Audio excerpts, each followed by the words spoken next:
ಇಡೀ ದೇಶ ಮಾತ್ರವಲ್ಲದೆ ಜಗತ್ತಿಗೆ ಮಾದರಿ ವ್ಯಕ್ತಿತ್ವವನ್ನು ಡಾಕ್ಟರ್ ಬಾಬಾ ಸಾಹೇಬ್ ಅಂಬೇಡ್ಕರ್ ಅವರು ಹೊಂದಿದ್ದರು ಹಾಗೂ ಅವರು ಎಲ್ಲಾ ಕ್ಷೇತ್ರಗಳಲ್ಲಿ ಮಹಾಜ್ಞಾನಿಯಾಗಿದ್ದರು ಎಂದು ಅರಣ್ಯ ಪರಿಸರ ಮತ್ತು ಜೀವಶಾಸ್ತ್ರ ಹಾಗೂ ಜಿಲ್ಲಾ ಉಸ್ತುವಾರಿ ಸಚಿವರಾದ ಈಶ್ವರ ಬಿ ಖಂಡ್ರೆ ಅವರು ಮಾತನಾಡಿ ತಿಳಿಸಿದರು. ಸೋಮವಾರದಂದು ಡಾಕ್ಟರ್ ಬಾಬಾ ಸಾಹೇಬ್ ಅಂಬೇಡ್ಕರ್ ಅವರ 134ನೇ ಜಯಂತ್ಯೋತ್ಸವ ನಿಮಿತ್ತ ನಗರದ ಅಂಬೇಡ್ಕರ್ ವೃತ್ತದಲ್ಲಿ ಇರುವ ಡಾಕ್ಟರ್ ಬಾಬಾ ಸಾಹೇಬ್ ಅಂಬೇಡ್ಕರ್ ಅವರ ಮೂರ್ತಿಗೆ ಪೂಜೆ ಸಲ್ಲಿಸಿ ಮಾಲಾರ್ಪಣೆ ಮಾಡಿ ಮಾತನಾಡಿದ ಅವರು 134 ವರ್ಷಗಳ ಹಿಂದೆ ಅಸಮಾನತೆ, ಅಸ್ಪೃಶ್ಯತೆ, ಗುಲಾಮಗಿರಿ, ಅನ್ಯಾಯ, ದೌರ್ಜನ್ಯ ಮತ್ತು ಅನೇಕ ರೀತಿಯಲ್ಲಿ ಶೋಷಣೆಗಳು ನಡೆಯುತ್ತಿದ್ದವು. ಇವೆಲ್ಲವುಗಳನ್ನು ಖಂಡಿಸಿ ಒಂದು ಸಮಾಜ ನಿರ್ಮಾಣ ಮಾಡಲು ಹೊರಟು ದೀನ ದಲಿತರ, ಶೋಷಿತರ, ಕಾರ್ಮಿಕರ, ಮಹಿಳೆಯರ ಧ್ವನಿಯಾಗಿ ಹೋರಾಟ ಮಾಡಿದರು.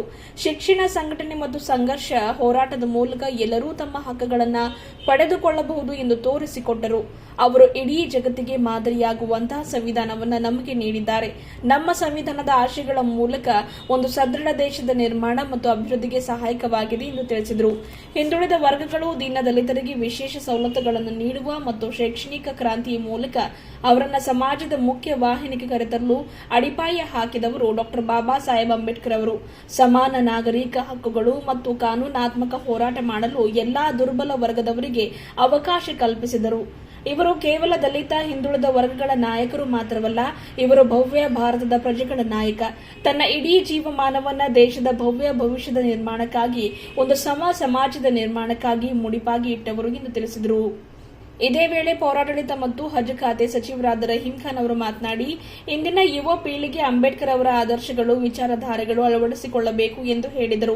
ಈ ಸಂದರ್ಭದಲ್ಲಿ ಮಾಜಿ ಸಚಿವರಾದ ಬಂಡೆಪ್ಪ ಕಾಶಂಪುರೆ, ಮಾಜಿ ವಿಧಾನ ಪರಿಷತ್ ಸದಸ್ಯರಾದ ಅರವಿಂದ್ ಕುಮಾರ್ ಅರಳಿ, ಜಿಲ್ಲಾಧಿಕಾರಿಗಳಾದ ಶಿಲ್ಪಾ ಶರ್ಮಾ, ಜಿಲ್ಲಾ ಪಂಚಾಯತ್ ಮುಖ್ಯ ಕಾರ್ಯನಿರ್ವಹಣಾಧಿಕಾರಿಯಾದ ಡಾ ಗಿರೀಶ್ ಬದೋಲೆ, ಜಿಲ್ಲಾ ಪೊಲೀಸ್ ವರಿಷ್ಠಾಧಿಕಾರಿ ಪ್ರದೀಪ್ ಗುಂಟಿ, ನಗರಸಭೆ ಅಧ್ಯಕ್ಷರಾದ ಮೊಹಮ್ಮದ್ ಗೌಸ್, ಬೀದರ್ ನಗರಾಭಿವೃದ್ಧಿ ಪ್ರಾಧಿಕಾರದ ಅಧ್ಯಕ್ಷರಾದ ಬಸವರಾಜ ಜಾಬ್ಶೆಟ್ಟಿ, ಈಶ್ವರ್ ಸಿಂಗ್ ಠಾಕೂರ್, ಮಾರುತಿ ಬೋದೆ, ಅನಿಲ್ ಕುಮಾರ್ ಬೆಲ್ದಾರ್, ಆನಂದ ದೇವಪ್ಪ, ಪಂಡಿತರಾವ್ ಚಿದ್ರಿ, ಬಸವರಾಜ ಮಾಳ್ಗೆ, ದೇವೇಂದ್ರ ಆರ್ ಸೋನಿ, ಶ್ರೀಪತರಾವ್ ದಿನೇಶ್, ಶಿವಕುಮಾರ್ ನೀಲ್ಕಟ್ಟಿ, ಬಾಬುರಾವ್ ಪಾಸ್ವಾನ್ ಸೇರಿದಂತೆ ಸಮಾಜದ ಮುಖಂಡರು, ಅನೇಕ ದಲಿತ ಸಂಘಟನೆಯ ಮುಖಂಡರು ಉಪಸ್ಥಿತರಿದ್ದರು. ಈ ಮೆರವಣಿಗೆ ನಡೆಯಲಿ ಅಂತ ಆರೈಸಿ ನನ್ನ ಎರಡು ಮಾತುಗಳನ್ನು ಮುಗಿಸ್ತಾರೆ. ಜೈ ಹಿಂದ್.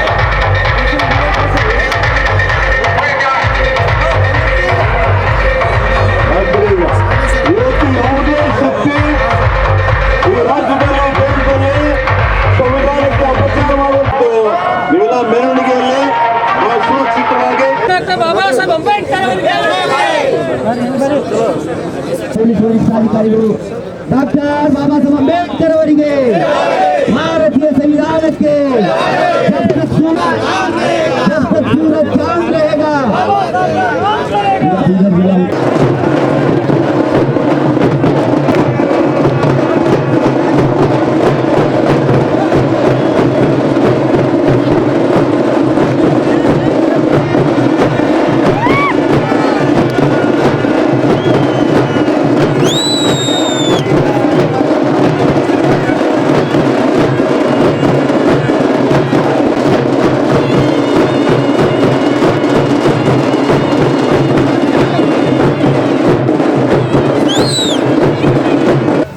ಭಾರತ ರತ್ನ,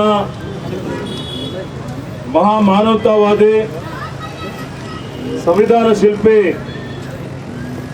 ಡಾಕ್ಟರ್ ಬಾಬಾ ಸಾಹೇಬ್ ಅಂಬೇಡ್ಕರ್ ಅವರಿಗೆ ನನ್ನ ನಮನಗಳನ್ನು ಸಲ್ಲಿಸುತ್ತಾ ಇವತ್ತಿನ ಈ ಒಂದು ಕಾರ್ಯಕ್ರಮ ಡಾಕ್ಟರ್ ಬಾಬಾ ಸಾಹೇಬ್ ಅಂಬೇಡ್ಕರ್ 134ನೇ ಜಯಂತ್ಯೋತ್ಸವ.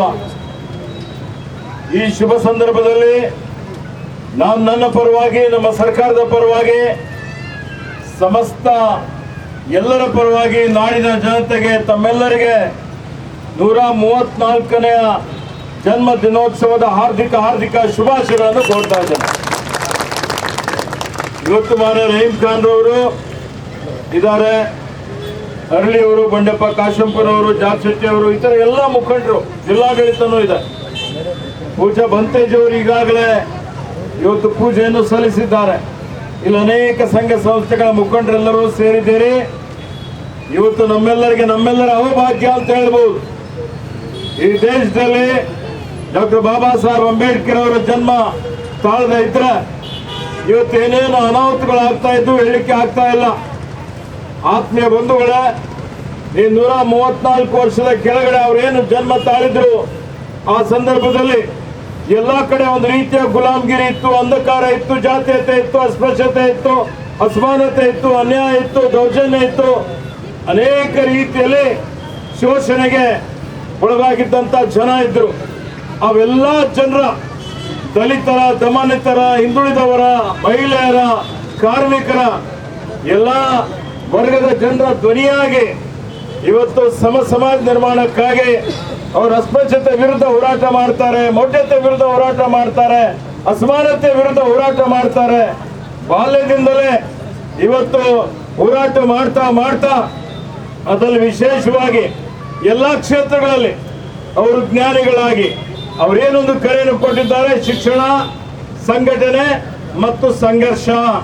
ನಮ್ಮೆಲ್ಲರಿಗೆ ಅದರಲ್ಲಿ ವಿಶೇಷವಾಗಿ ಯುವಕರಿಗೆ ಆದರ್ಶವಾದಂಥದ್ದಿದೆ. ಅದರ ಮುಖಾಂತರ ನಮ್ಮ ಹಕ್ಕುಗಳನ್ನು ಪಡಿಬೇಕು ಅನ್ನುವಂಥದ್ದು ಅವರು ಮೇಧಾವಿಗಳಾಗಿ ಇವತ್ತು ರಾಷ್ಟ್ರ ಮಟ್ಟದಲ್ಲಿ ಅಷ್ಟೇ ಅಲ್ಲ, ಅಂತಾರಾಷ್ಟ್ರೀಯ ಮಟ್ಟದಲ್ಲೂ ಎಲ್ಲಾ ಕ್ಷೇತ್ರಗಳಲ್ಲಿ ಪಾಂಡಿತ್ಯವನ್ನು ಪಡೆದು ಇವತ್ತು ಶಿಕ್ಷಣದ ಮುಖಾಂತರ, ಜ್ಞಾನದ ಮುಖಾಂತರ, ಹೋರಾಟದ ಮುಖಾಂತರ ಇವತ್ತು ಅವರೇನು ನಮಗೆ ಇವತ್ತು ಬರವಣಿಗೆಯಲ್ಲಿ ಏನಾದರೂ ಬೃಹತ್ ಆದಂತಹ ಸಂವಿಧಾನ ಇಡೀ ಜಗತ್ತಿಗೆ ಮಾದರಿ.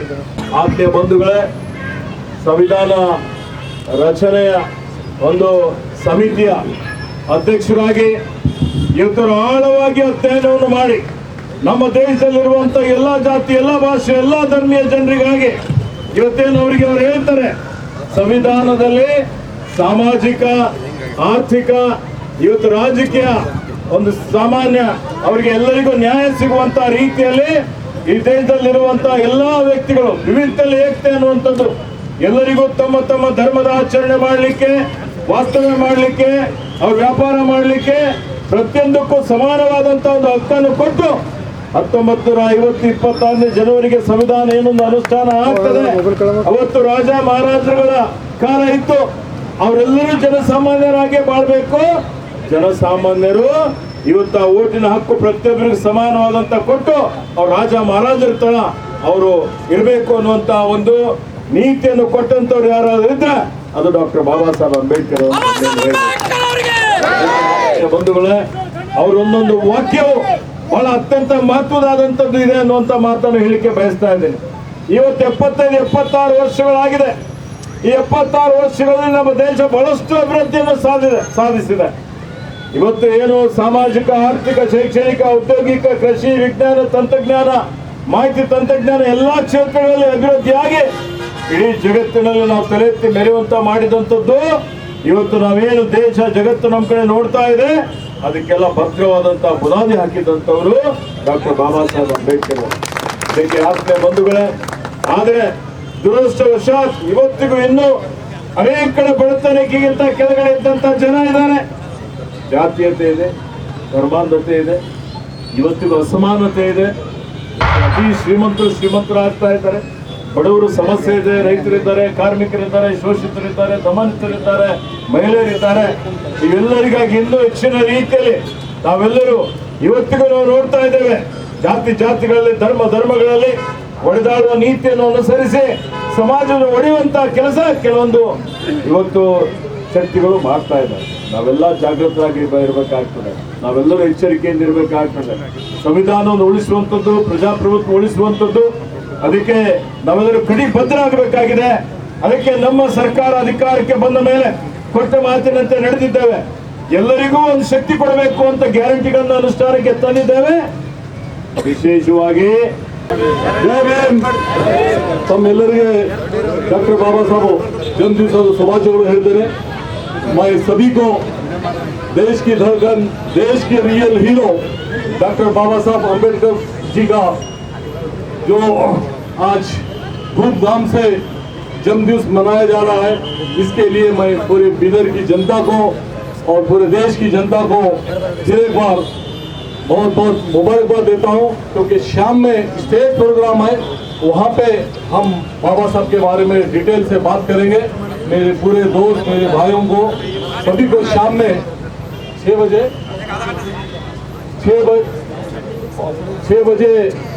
जो स्टेज प्रोग्राम है आने के लिए मैं सभी को रिक्वेस्ट करता हूँ. जय भीम. ಏನ್ ನಮ್ಮ ಸಂವಿಧಾನ ಶಿಲ್ಪಿ ವಿಶ್ವದಲ್ಲೇ ಯಾವುದಾರ ಅತ್ಯಂತ ಶ್ರೇಷ್ಠ ಸಂವಿಧಾನ ಇದ್ರೆ ಅದು ಬಾಬಾ ಸಾಹೇಬರು ಭಾರತದ ಸಂವಿಧಾನ.